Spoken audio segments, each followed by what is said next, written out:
Так, значит, всем привет. Значит, разбор Mazda 3. Значит, мы разбираемся со стуком в суппортах. Значит, все встречались неоднократно с этой проблемой. В интернетах куча роликов. Значит, посмотрел все, сделал для себя определенные выводы, ну и приступил к разборке. Значит, что мы тут сняли колесо, поддомкратили машинку, сняли колесо, значит, разобрали тормозную систему, значит, а именно колодку, сами суппорта сняли, значит, суппорт сам сняли.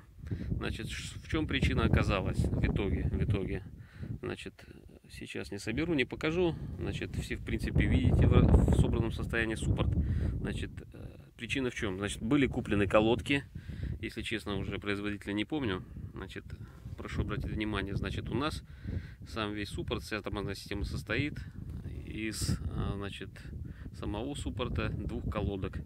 Значит, вот колодки, тормозные колодки две, одна с одной стороны, вот она, вы ее видите, значит, и вторая с другой стороны, вот, пожалуйста.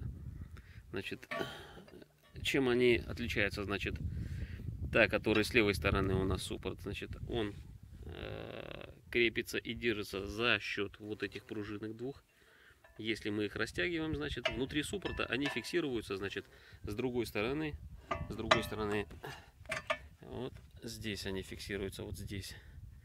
И поэтому, значит, независимо от того, как мы едем с тормозами, тормозим, не тормозим, значит, они сами к вот этому креплению, значит, к верхней крышке, они вот этими пружинками прижимаются, значит, и во время свободного хода не стучат. Значит, что касается второй колодки, значит, вторая колодка у нас такими пружинами не обладает. Значит, таких пружин не имеется у нас, но, значит, каким образом она крепится к суппорту. Вот здесь видите, если вы заметили, значит, здесь небольшой, как это назвать-то, да, что-то наподобие пятачка, значит, вот он, здесь плохо заметно. Вот он, на черном покажу. Вот он, да? Ну, в принципе, вы все колодку вытаскиваете, смотрите, вы, в принципе, сами заметите. Значит, причина в следующем.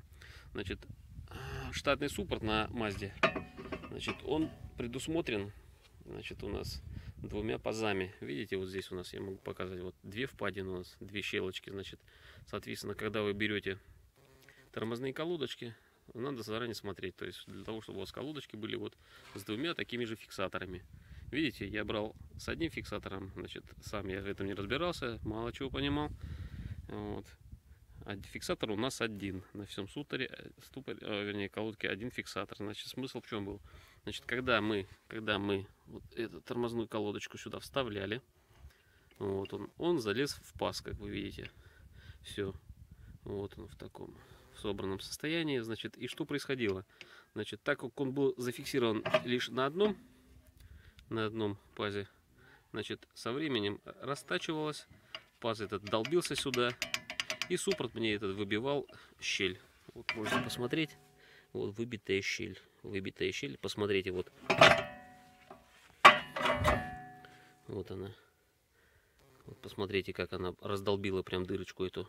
Значит, а если бы было у нас два усика, значит, в один и второй бы он вошел и нормально бы так сидел. Но так как он у меня один, вот он сидел на одном и постепенно раздалбливал его по чуть-чуть. Вот. Думаю, если бы я чуть-чуть покатался, он бы к чертям вылетел. Или, блин, раздолбил бы просто дальше. Видите, там ступенечку такую. Вот то, что ниже, это вот штатная дырка была, а то, что ступенечка вот это появилась, это как раз то, что колодочка раздолбила своим усиком постепенно. Значит, в собранном состоянии, там очень хорошо слышно, очень хорошо заметно. Если сюда пальцем подлезть и вот эту колодочку потрогать, значит, она прям гремит. В принципе, все.